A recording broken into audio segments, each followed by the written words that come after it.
Well, hello! I'd like to welcome you to another exciting episode of Pens in Use. This is the show where I talk about the fountain pens and inks that I've been using throughout the week. So let's dive into it.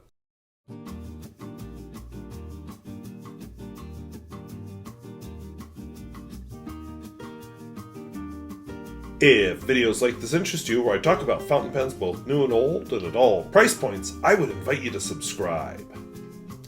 And what do you think of my use of black? What do you think of live streaming? Let me know down in the comments. So those are some of the additional topics we'll get into tonight. But right now, I'm excited to show you some pens, so let's do that. So from left to right, I have a Kaweco Perkeo. Oh, but it's not the garbage can pen. Yeah, it's the cap from the garbage can pen. And it's the body of one. In amongst all the pens that I had been given to give away over the last 2 years or so, I discovered this body with a hot pink cap. So, weirdly enough, none of the kids took it. But there's a garbage can pen with a hot pink cap on it out there now, because I think this is a very fetching combination.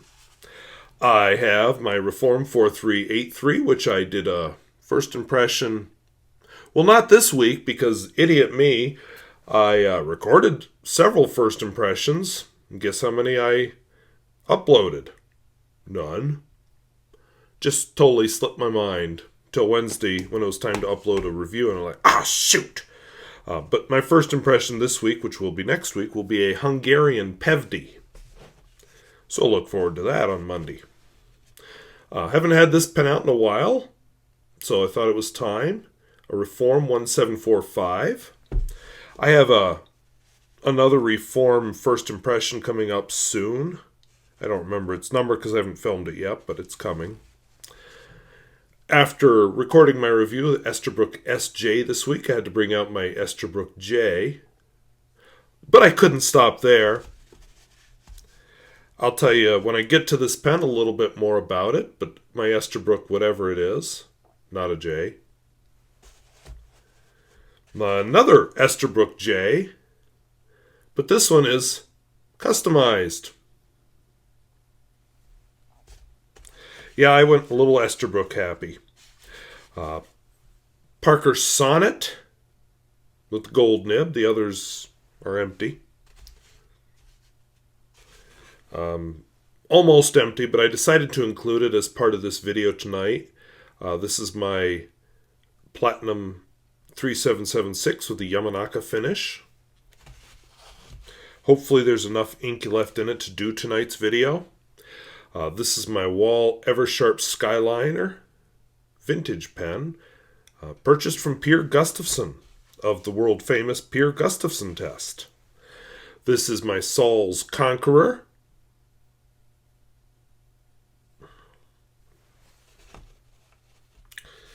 Review I haven't filmed yet, but plan to. Possibly this weekend. I don't know when it'll be uploaded, but it's coming. Another review I want to film soon. My Adlatus 302 with a fine steno nib. And finally, for reasons that relate to a comment I got in my videos this week, my Aurora, one of my two vintage Aurora 88s. So those are the pens that I'm writing with this week. You would think I'd be writing with all those Parker 51 clones, but no, they've been mostly sitting around except for one or two of them. So, yeah, I've got lots of pens inked up, but I'll get to them, don't worry. As always, I'll be doing my writing samples in my Bomo art journal. I'm kind of amazed how differently this camcorder acts compared to the document camera that I've been using for the live streams. Or indeed the webcam that I've used for live streams that was kind of a fail for doing close-ups. This needs a lot of light, but then it makes everything look good. So this is my Kaweco Perkeo. I don't remember who sent it to me, but somebody must have sent me a Kaweco Perkeo that had the black barrel and then a hot pink cap, whatever that one's called. Cotton candy or something, I don't know. And then, of course, I have the garbage can pen that's in the review linked down below. What the heck?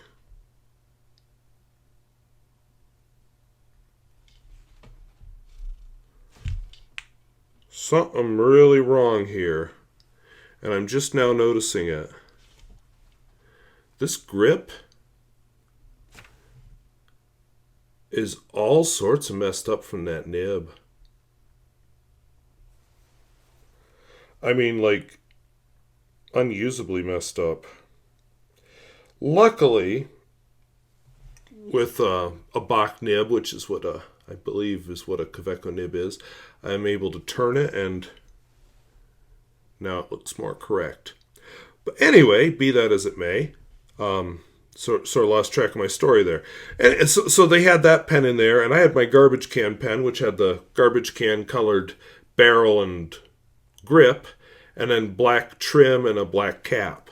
So I took the black cap off of the garbage can pen and kept this, and I think it's a nice combination. You know, slick like a stealth pen, if that's still a thing. And then you uncap and woohoo, surprise, with a stealth nib. I don't know. I like it. So we may be seeing the Kaweco Perkeo. And I wouldn't have even known this was a possibility except for doing that pen giveaway and noticing, hey, that's a Perkeo. So hopefully it's okay with those who donated pens to my big, massive pen giveaway that I kept one for myself. Or at least the... Okay, I guess I didn't keep one for myself. I just traded parts around. I guess it's a wash. So I don't feel guilty anymore. This is Platinum Classic. Lavender Black. If I'd planned all this out ahead of time, I actually have another ink that's going to appear a little bit later tonight that I think would have been a better fit for this pen.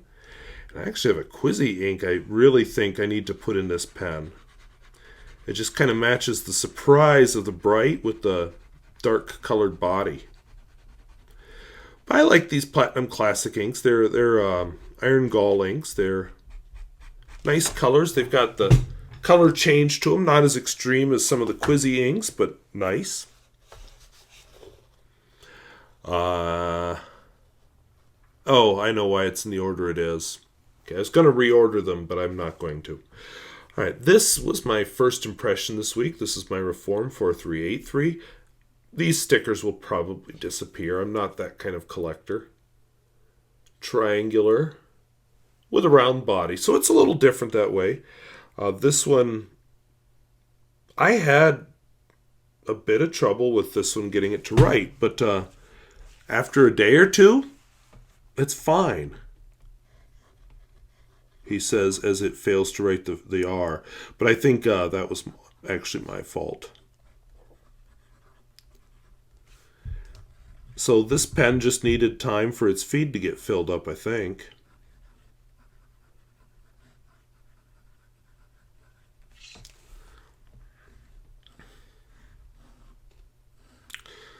So some people suggested using Monteverde.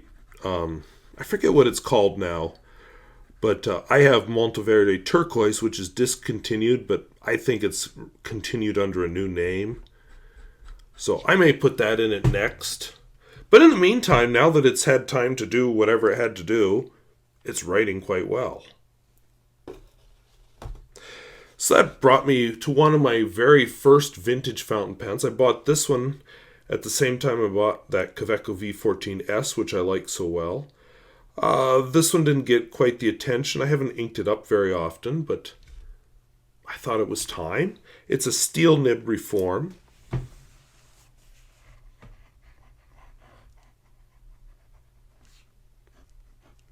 Student pen.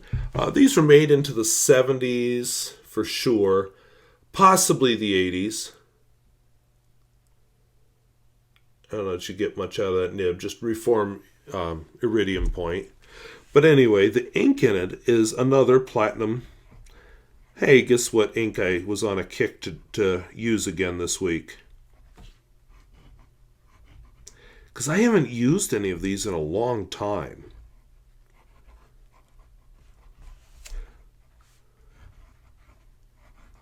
And I like them, so I thought, hey, why not?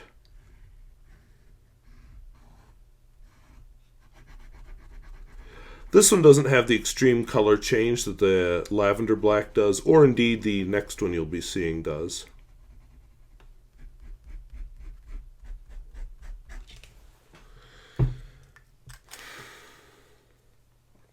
But the next one isn't in this pen. So that brings me to my Esterbrook J. Now, earlier this week I reviewed an Esterbrook SJ. Haven't touched it since filming the review over the weekend, so deep. But it inspired me to ink this up. This one was a gift from a viewer. And anyway, it has the finial's a little bit loose, but overall in pretty good shape. This was actually my first pen repair because this person had resacked it, but I guess was unaware that the J-bar was about to crack, so it cracked. I couldn't ever fill the pen. I just like, yeah, it's nice. And then one day I finally figured out, oh, replace the J-bar, and turned out that was a repair I could do. So the nib is one of their flex nibs. Now, I may have mentioned that I was disappointed with the flex nib I put on my Esterbrook Esty, so I'll have to bring that out one of these days. This one took forever for ink to get down to the tip. I was about to think, oh my gosh, are my memories of this being a good nib faulty? And then it suddenly started writing. So same thing as this Reform, I guess. And I see a little sheen in that. Kind of around the 4 here and a little bit in the 3. But, you know, is it like the Reform? Must be. It just needs a little time to get going. So this is an Esterbrook. It's a little scratchy. Esterbrook J. The nib in it is, the number on it is 9048. Like I said, I believe it's somewhat flexy. And the ink is Diamine. Although autumn has sailed past. Autumn Oak. Which I've come to really enjoy as a color. It has maybe not the degree of shading that Noodler's Apache Sunset has, but I just find the color more pleasant than Apache Sunset.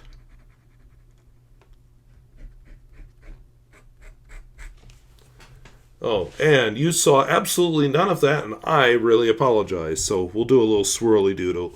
We'll do a quick sketch.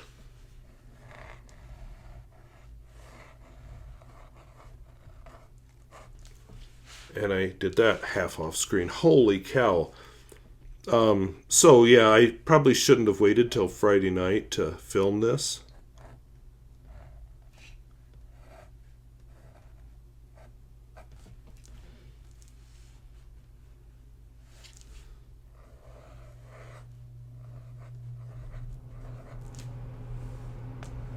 Oh, there we railroaded. And see, that's what it was doing when I first inked it up. So I think I maxed out its whatever filled up. But anyway, you get the point. Ha ha ha ha ha. All right, so let's move on. This pen actually has a bit of a story. So years ago, I moved to a little town about 6 miles south of the Canadian border. This would be fall of 1999. I moved to this little town 6 miles south of the Canadian border, where I got my first real teaching job, moved out on my own and all that, here in North Dakota. And one of the first people, well, I met an older couple. They were some of the first people I met in that town, because they actually made the effort to introduce themselves to me. You know, they were too old to have kids in school. I mean, they had grandchildren by then. But they introduced themselves to me. And I got to know them. The man actually died not too long after that. You know, he'd been a business owner in the town. They were retired by then. But anyway, he died rather suddenly, actually. But I would help out his wife sometimes and do different things with her, for her.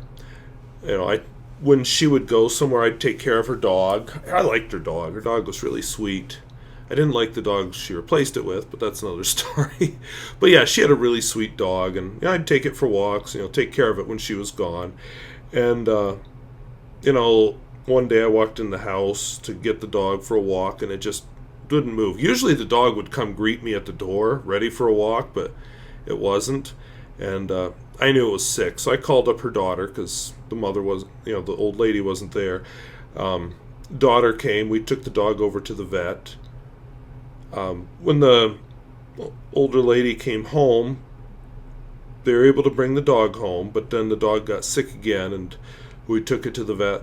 She had me drive her to the vet because she was just so upset. Her daughter didn't live in town. Drove over to the vet, and the vet put the dog to sleep. So, I was the one that was there for that. But anyway, the lady died, I think, last year. And her daughter remembered that I liked fountain pens, and in amongst all the stuff that they'd found cleaning out the house, this was one of the pens. So anyway, I fixed it up. The nib on it was not salvageable, so I've put a different nib on it. But it's not an Esterbrook J, because it doesn't have the jewel there. This jewel has a bit of a pattern to it, so it's some kind of a transition model. I need to do my research and figure it out so I can get the video filmed, because this would be a review. The fact that I've inked it up is kind of pressuring me to do it, so I'm just going to call it an Esterbrook ?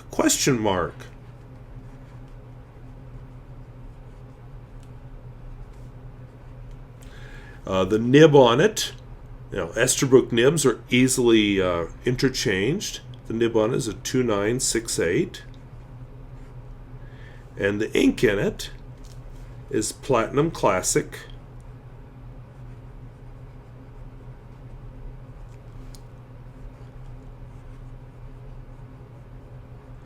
Lavender. Nope, sorry, Cassis Black.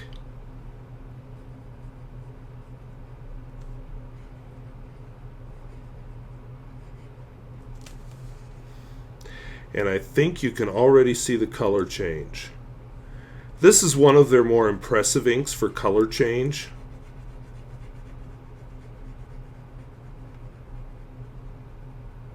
The most impressive one is not actually amongst those inked up tonight, because we are about to shift gears.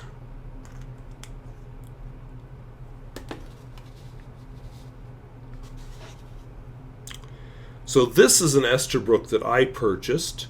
I thought I was getting something new, but it's just an Esterbrook J with that's branded. This one has a relief medium nib in it, which is means it's oblique.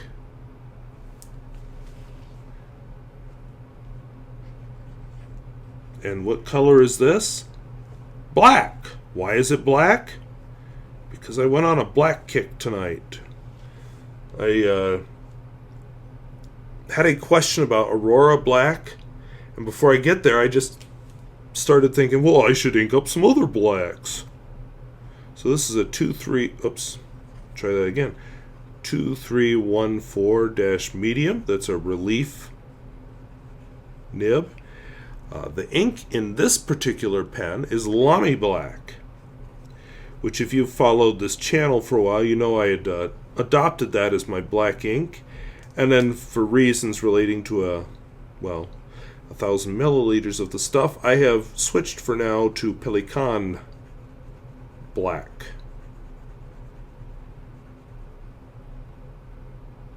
Which I almost think needs to make an appearance tonight. So I may force it to make an appearance. Of course, thanks to my fake Parker Sonnet video, I have a very real Parker Sonnet inked up with Parker Quink Black, which was my go-to black ink for many years.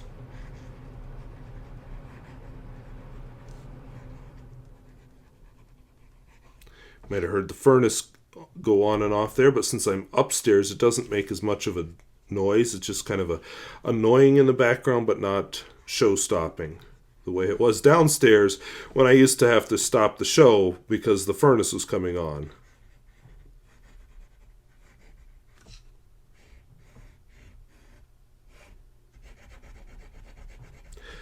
So why don't I use Parker Black anymore?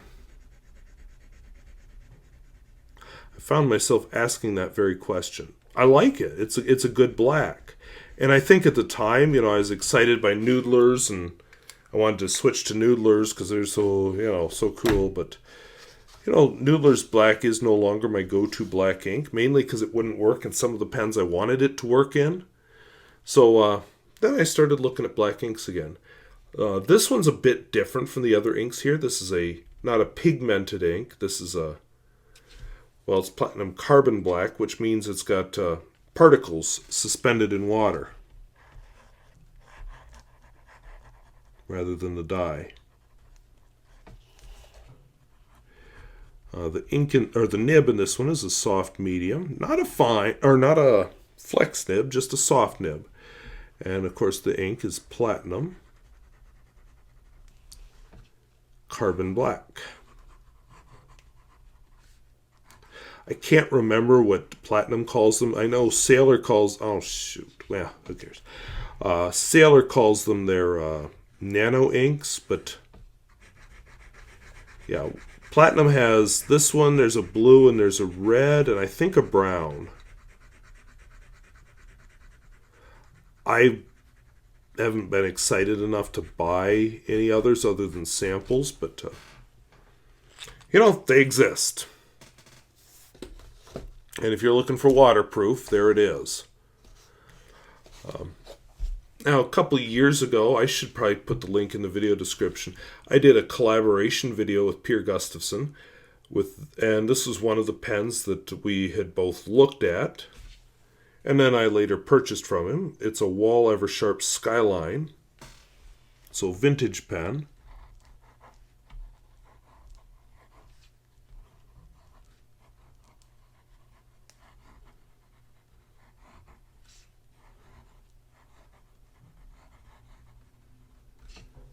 The ink in this one is Montblanc Black.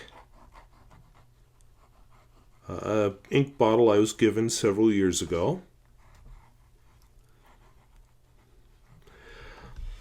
I don't know enough about the Montblanc line, and the bottle isn't clear enough for me to figure it out if this is a special version of black, if there's a standard black, if they have a permanent black. I don't know. I used up a lot of this bottle a couple of years ago. I did a video where I did a review of the different nibs on platinum pens, except I didn't get the extra fine or the ultra extra fine. They're just not nibs that I use. And one thing I've been finding today with this pen is that to cap it is really, it's been a little bit more of a battle. Don't know why. Montblanc Black doesn't do anything for me. The bottle's kind of different. It's, that shoe-shaped bottle, but it's just kind of meh. And I don't know if you can tell, but this platinum carbon black is starting to look kind of shiny. It's because it just sits on top of the paper. I'm seeing some sheen with the Parker Black, which is odd because that's not a property of that ink I ever read about. This is a Salz Conqueror. This will be a pen I hope to review soon. I didn't film it yet.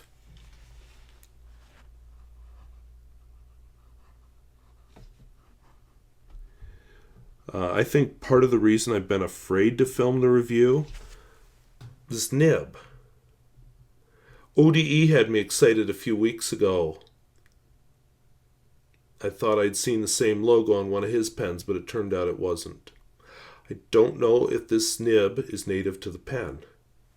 It just seems too shiny. I don't know how to explain it, but it just doesn't seem like it should be. It says extra fine, but it's very clearly not. And the ink in it is actually one that's a little bit difficult to find now. This is Omas Black. The Omas company, unfortunately, a few years ago, died, went out of business, which is a shame. They had some very nice pens, some interesting extra flexibile nibs. The inks, I've got black and I've got gray, aren't anything particularly special, although I do think the bottle's pretty.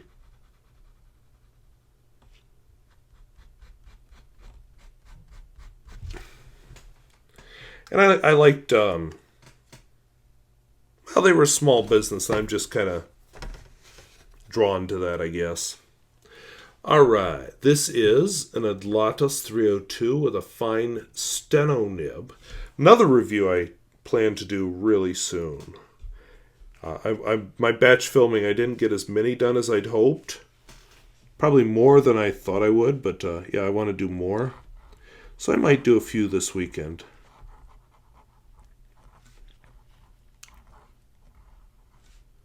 So FS in this case means fine steno. The ink in this one, a little bit different. Pentacon Edelstein. Onyx. And, you know, it's probably a bit cynical of me, but I do kind of wonder. Pentacon also makes a brilliant black. Are they different inks? Are they the same with just different bottle? You know, I think I'd want to do paper chromatography and try them on a couple different types of paper and a couple different pens and so on to really know. But yeah, I'm a little curious. That feels a little scratchy in this pen. But I will say this Edelstein Onyx doesn't seem as black as the... I'm going to have to go grab my Lamy 2000, but I'm going to stick with my script and then go off script. Whatever I mean by that. This is my Aurora 88 filled with Aurora Black. This isn't my good Aurora 88 with the amazing nib. This is the meh nib, but this is the one that's not all faded. So, make of that what you will.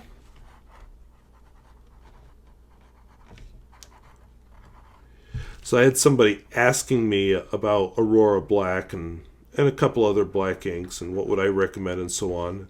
And they just described how dark Aurora Black is. Aurora Black ink is okay. My big thing with it is I found it didn't behave as well on some of the lower quality paper as some of the other inks I tried. And because of what I write and where I write and so on, the ability to perform well on lower quality paper was important to me. Now this is decent quality paper, not Tomoe River or anything, but decent. So it's behaving itself here. But, yeah, a little bleeding, but not a lot. If you're wondering what I was looking at. But then a couple other inks did some bleeding too. So I just have to do this because I feel like this will make it complete. So luckily, this is not a live stream, so when I get up here and walk over to get my Lamy 2000, I'll just edit that out. Alright, I'm back. So, not on the list, but I'm going to do it anyway. Lamy 2000, filled with Pentacon 4001 Brilliant Black. So, yeah, I bought a bottle a long time ago. This is not the 1 liter bottle that I have, but it's been refilled from that 1 liter bottle.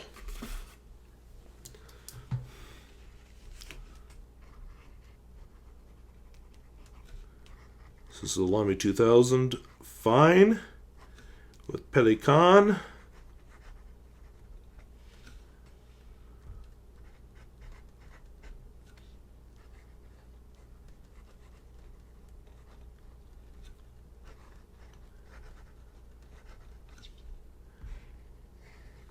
I will be uploading some photos soon. You know, I'm not a perfectionist. I take them with my cell phone. But both to here and to Instagram, in the video description you can find the link here. It takes you to an Evernote page, and then you can look more closely at everything. I do a close-up of the pens, and I do a close-up of the writing sample. And apparently I need to do a close-up of the flexing too. And I also upload it to Instagram kind of as a preview, but anyway, you'll be able to get a look at these blacks. It's interesting that a basic color like black has so many variations. And I didn't even include, I've got a couple other blacks. I have a Rohrer and Klingner black, Leipziger Schwarz, of course, but it's got kind of a bluish character to it. And I have, what is it? Kyonoto Nure Biro, which I probably mispronounced. And that one's just got kind of an interesting sheen to it. And I feel like there's one more I'm forgetting. Oh, yeah, Noodler's makes a whole bunch of black inks. I don't actually own any Noodler's Black at the moment, but... Oops, wrong way. So those are the pens and inks that I've been using throughout the week. And a couple I inked up just special for this video because of the whole Aurora Black question. But the only other topic I really wanted to mention was live streaming. I got a little carried away with live streaming, of course, because it's a new toy. I haven't actually shown this camera on screen, but this is my camera. It was tipped up because then it'll record my face, and it acts just as a regular camera. Then I tip it down and go whoop, rotate it 90 degrees, hit the button here, and it'll do the writing samples. So it's an IPEVO VZR. Very good camera. I used to use an IPEVO years ago to do the writing portion of these videos. It was a much lower cost one, but that one was also used at school and had an unfortunate incident getting traveled back and forth over icy streets. So, so much for that camera. But this one isn't going to travel back and forth. So I'm liking it for live streaming. I know live streaming isn't everybody's cup of tea. I want to keep a healthy mix. I felt this week, even though I'm a little late getting to it, I wanted to do a fully recorded pens in use. I enjoyed doing my Parker 51 video last weekend. It was on Saturday. I timed that one for my European viewers. I can't do that this weekend because I have obligations. I have obligations on Sunday for a funeral for somebody I know. So I won't be doing that. But anyway, sorry, that turned morbid real quick. But anyway, yeah, I like the live streams for... I think they work well for pens in use. Not every weekend necessarily, but I think they work for this. I also think the live streams work very well for some of the first impressions. Not every one. You're going to see a PEVD on this week's first impression. Not live streamed. But anyway, yeah, I'm pretty impressed with the quality of video I got out of that camera. But with that camera... I gotta use a lot less light or everything's washed out and weird looking. So, total contrast to this camcorder that's over here that you can't see. Can you? Nope, you can't see it. You just see part of my desk lamp. So, like I said, live streams aren't everybody's cup of tea, but some people enjoy them, and it's another thing to throw into the mix for some variety. Gotta keep trying new things or else the channel stagnates. I did a video. I think it was a Majestic fountain pen that I tried live streaming, and that wasn't a good fit. Doing a review live streamed was first impression, yes. Pens in use, yes, but not a review. So I did get a couple ideas out of after doing the Parker Sonnet knockoff and the Parker 51 thing. You're going to be seeing, and the PEVD is kind of the anticipation of it, a Parker 45 knockoff video. I'm also have in the works a music nib video, because now I have 3 different types of music nibs, which isn't a lot, but I mean, that's what I have, so we'll go with it. And a couple other ideas. I wrote down a whole list of ideas. Some of them were filmed. Most of the ones that were filmed were just individual pens, like the Esterbrook that you just saw on Wednesday. I'm in one of the less busy points of the school year, so it's a good time to get caught up on some stuff and work on some other projects besides the fountain pen channel and just trying to stay above water with teaching. So, anyway, I babbled long enough, I think. Oh, driving videos. Yeah, I actually tonight, I went and bought the paper, the local paper, and ran into somebody from here who has been watching my channel. And it turns out he thinks I should do less pen videos and more of the driving and visiting other towns type videos. So that was interesting. I see it primarily as a pen channel. The other stuff is just kind of extra. It's part of the pens in use theme that I've been trying to brand this channel with and not doing so well with, other than the PIU that's either there or there. But then I think, as I say that sounds like pew, and ooh, gross, pew. But whatever. Pens in use. I use my pens for more than just admiring how well they write. I use them to write ideas, and sometimes they're controversial, or sometimes it's just research. And I figure if you don't like it, don't watch it. So, anyway, if videos like this interest you, where I talk about fountain pens both new and old and at all price points, I would invite you to subscribe. And maybe you have some comments about live streams. This won't be a live stream channel, it won't be an entirely pre-recorded channel.